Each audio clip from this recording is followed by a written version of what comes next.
Hi, ఈరోజు మనము ఎరా టెస్ట్ గురించి తెలుసుకుందాం. ఎరా అంటే ఎండోమెట్రియల్ రిసెప్టివిటీ అస్సే.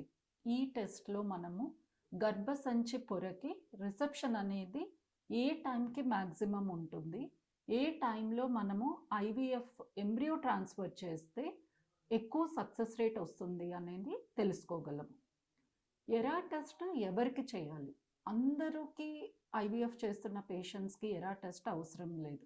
ఎవరికైతే ప్రీవియస్గా రిపీటెడ్గా ఐవీఎఫ్ ట్రీట్మెంట్స్ ఫెయిల్ అయ్యాయో ఆర్ వాళ్ళ గర్భసంచి పొర అనేది థిన్గా వస్తుందో వీళ్ళకి ఎరా టెస్ట్తో ఎక్కువ అడ్వాంటేజ్ ఉంటుంది.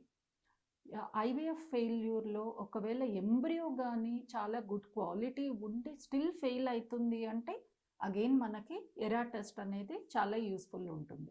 కొందరిలో ఎంబ్రియో ఫ్యాక్టర్ ఉంటుంది, అంటే ఎంబ్రియోనే మనం గుడ్ క్వాలిటీ ట్రాన్స్ఫర్ చేయకుండా ఐవీఎఫ్లో నెగిటివ్ రావచ్చు. వాళ్ళకి ఎరా టెస్ట్తో అంత మనకి ఉపయోగం అనేది ఉండదు. ఈ ఎరా టెస్ట్ ఎలా చేస్తాము? చాలామంది ఇది ఏమైనా థియేటర్లో చేసేదా, 1 డే అడ్మిషన్ అవసరమా, అనస్థీషియా అవసరమా అనేది అడుగుతారు.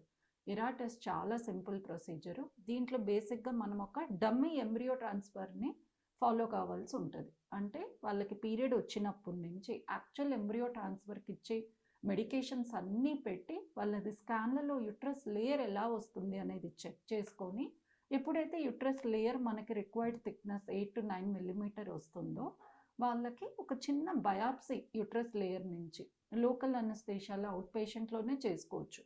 తీసి మనము జెనెటిక్ ల్యాబ్కి పంపిస్తాం.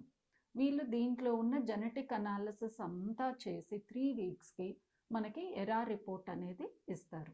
ఎరా రిపోర్ట్ ఎలా ఉంటుంది?